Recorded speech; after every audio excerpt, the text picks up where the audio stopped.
Well, we're going to go through the shortest letter in the New Testament today, so we're going to do the whole thing at once. And to be quite honest with you, this letter is extremely straightforward. So when I started to do the research on it, I didn't find a whole lot. And as you read through it, you'll see that there's really not a whole lot that needs explaining, that it's really straightforward, which is kind of how John has written to us in his gospel and in these three epistles. They've been pretty self-explanatory. And today is the same thing. It's pretty self-explanatory. To be quite honest with you, I've struggled all week to try to make up stuff to say to fill a few minutes. So I guess you guys are just going to have to endure a short sermon today. I know it's going to be difficult for you, and you'll probably get out of here early, and I hate when that happens. But this is the last in this series on the epistles of John. Next week we will start on the Sermon on the Mount. We'll be going through Matthew's account of that sermon. This short letter breaks down into just a short outline. And if you guys look on your handout, you'll see that it's not a real long or a real in-depth outline. You have the first two verses are a greeting, verses 3 and 4, go into how John's happy to see Christians demonstrating the truth and living in love. 5 through 12, John discusses the pressing issues. And then 13 and 14 wrap it up with a standard salutation and closing. And that's pretty much it. There's not a ton to this letter. The introduction, Christians have universally affirmed that following Christ at times is hard work.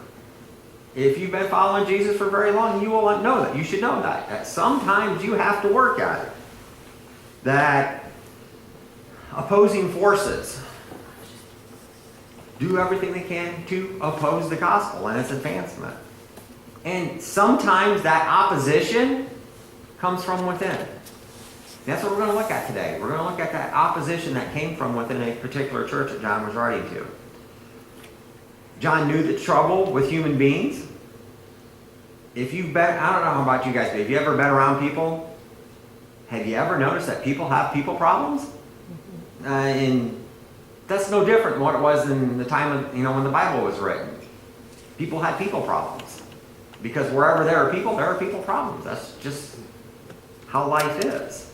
And when you gather a group of people together like we do here at church, there can be people problems. There can be drama. There can be conflict. And when those areas would arise, John was very good about addressing them straightforward and cutting it off at the pass. I think, as I've read through John's gospel and his epistles, I think John used a Barney Fife method. You guys know what the Barney Fife method is? Nip it. Nip it. Nip it in the bud. And he kind of was like that. And that's what he's doing here in this letter. He's kind of nipping a problem area in the bud, so to speak. John talks about the truth in his gospel and in these epistles. 46 times he mentions the word truth. He mentions love even more. So we can kind of understand where John's coming from through his repetitive use of these terms. What was important to him? So when he addresses, I'm going to say it once, and then from there we're going to call his name forever, Diotrephes. So when he addresses the problem with this gentleman, John is very direct. And like I said, as we went through these, you'll see John doesn't pull many punches. A lot of times I think John gets a bad rap, if you will, that he's the apostle of love, he's all gentle and kind. We often forget that Jesus nicknamed him and his brother the sons of thunder. And as we've read through and seen these, John is very direct. He has a big heart, but he has no problem, what we would say today, laying a smackdown on you if you get out of line. From this letter, we also learn what it means to selflessly support those who are working in ministry and to support missionaries. And we're also going to learn what it's like to be in opposition to that. And that's kind of the contrast we have. We have this opposition and we have this support. And we have to ask ourselves from the one slide we have today, who am I? Am I a Gaius? Am I a Demetrius? Am I a Fred? Am I a Fred? 3 John is a personal letter. There's only 3 people talked about, actually 4. You have John, who is the author. You have Gaius, who is the recipient. Fred, who is a troublemaker. And Demetrius, who was probably the letter bearer. He was the as we read through this, you'll see that it appears that Demetrius took the information from Gaius to John. John wrote the letter, gave it back to, and he took it back. It's kind of how it plays out here. And Fred is used as a bad example of what not to do, how not to act. And it doesn't give us any details as to how he got to that point, why he got to that point. We have a clue, and that's it. This brief letter underscores a central theme of Christianity, and that's love, truth, faithfulness, and the church, and the church's witness. You see, each of us have a witness, and this body of believers that's known as Crossroads of Zion has a witness as well. It's what does the community say about us, about the church? And each of us as individuals can give this body of believers a black eye. Let's say I go into Butler and I do something really stupid. You can pick the stupidity that I may do. I don't care. It could be anything. I could be driving like a crazy person, running around butt wild in town. Who knows? Is that going to affect you? Yeah, it sure is. Because you go to that church. That guy's leading that church and he's nuts.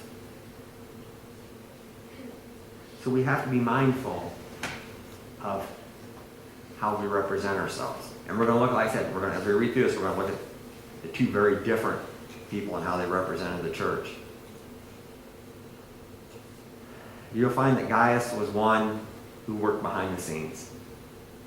A quiet servant. He done the work of ministry. And you'll find that Diotrephes was a glory hound. The letter bears that out pretty readily. So let's read through this, and we're just we're just going to kind of read through it. And since there's so few of us here in such a short letter, if you actually have a question, go ahead and raise your hand. I'll try to do my best to explain it. The elder, this is John speaking. It's how he referred to himself in these letters. The elder, to the beloved Gaius, tells us quite a bit about their relationship right there. Whom I love in truth. Gives us even more about that relationship. They were very close. And then he addresses him again as beloved. I pray that all may go well with you and that you may be in good health as it goes well with you and your soul. It's pretty straightforward. John is sending a greeting and a blessing. I hope you're as physically as strong as you are spiritually strong. It's a standard greeting.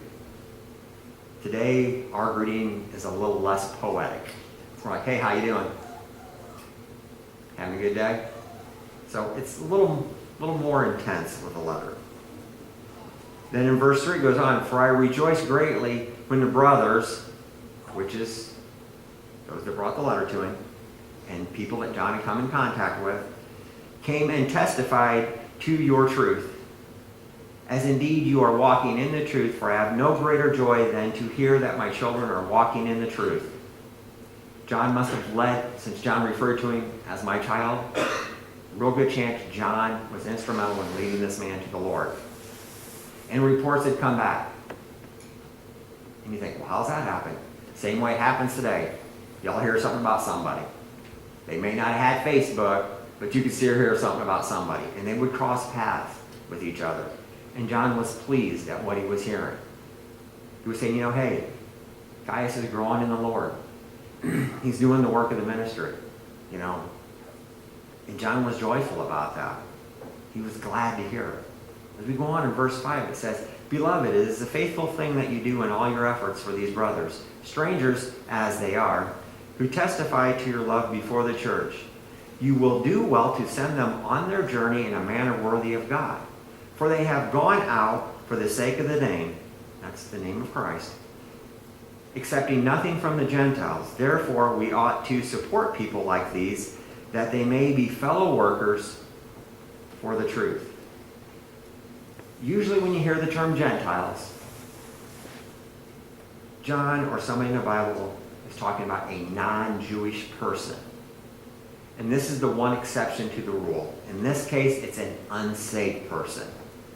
The term had kind of morphed or evolved to mean anyone who is not saved. So, non-believers. Don't think that because you're not of Jewish descent that he's talking to you. In this case, it's not. John commends this man for greeting strangers. Okay. At this age in the church, there weren't many, if any, church buildings. Most of the church was held in people's homes. You know, one week we'd be over at Keith and Wanda's, maybe next week over at Bruce's, you know, maybe next week over at Dave's or over at Susan's. You know, that's how they would meet. They didn't have an established building or an established format. They didn't necessarily have a pastor. There was a group of leaders that looked over the church and watched over it. Most of the pastors, priests, leaders were itinerant. They would travel. They would walk from church to church, delivering a message. There wasn't no Holiday Inn Express. There wasn't no Motel 6, and the light wasn't on for them. So a lot of times when these men would come to town, they would need to stay somewhere.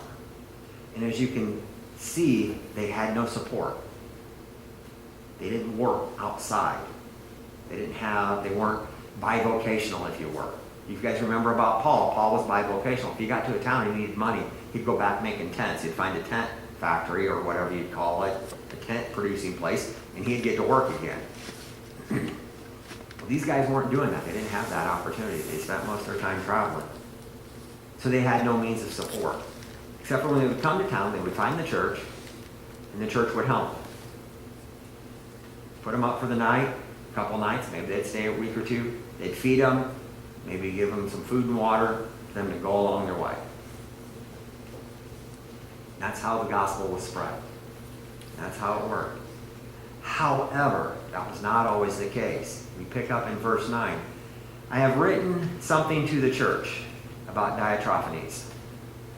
That tells me there's another letter of condemnation out there somewhere that didn't get preserved. Who likes to put himself first.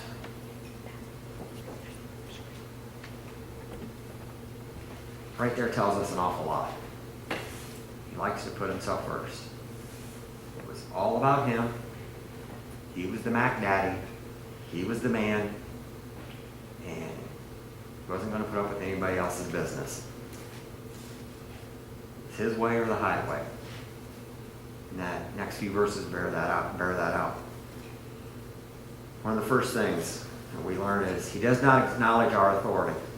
This is the Apostle John talking, the beloved disciple, the apostle that lived the longest, the apostle that could not be killed.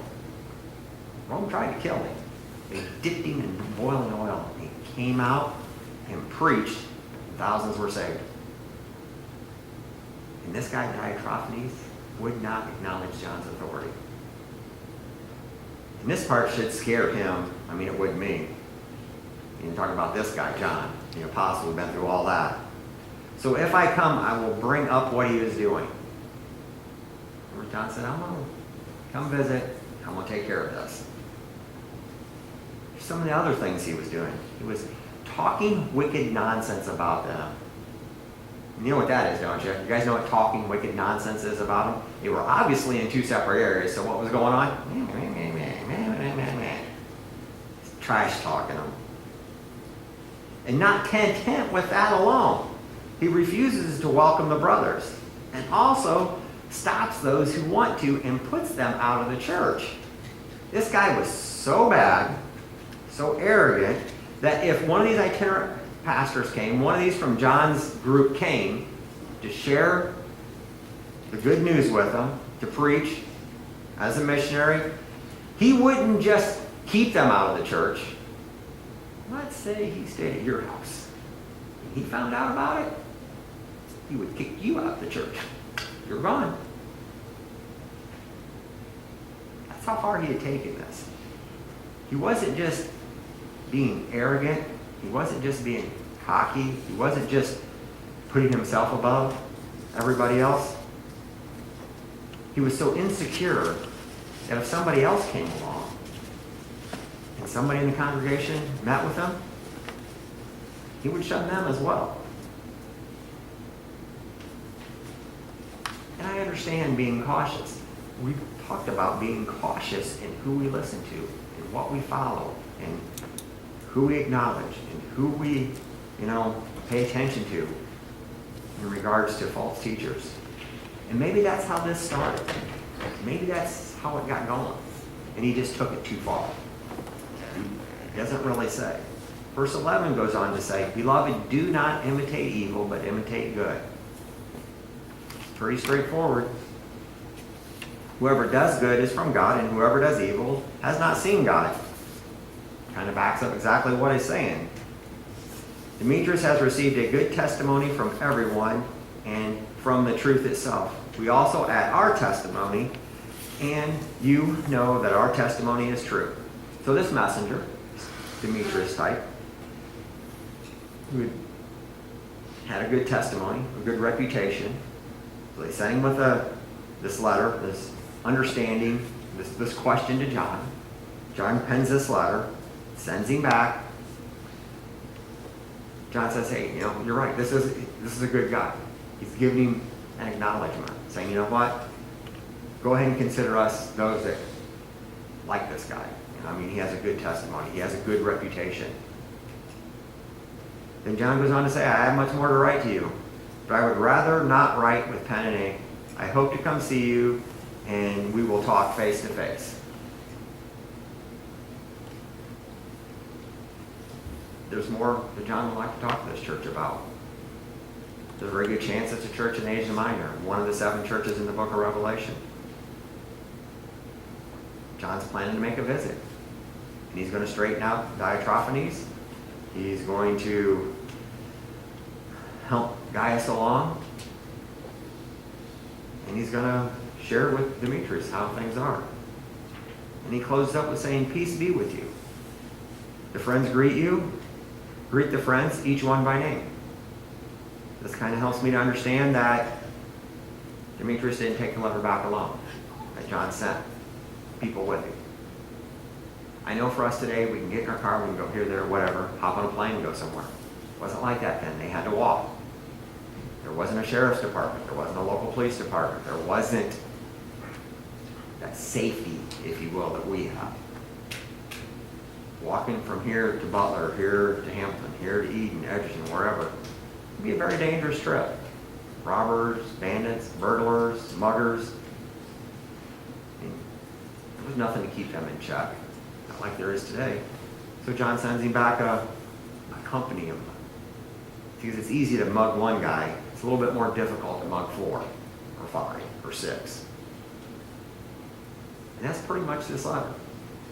So we have to ask ourselves, who am I like? Am I helping missionaries and those that present the gospel? Am I an encouragement? Do I help them financially? Do I help them emotionally, spiritually, by praying for them? See, to do that, we share in that blessing because we share in that burden. To share in their burden.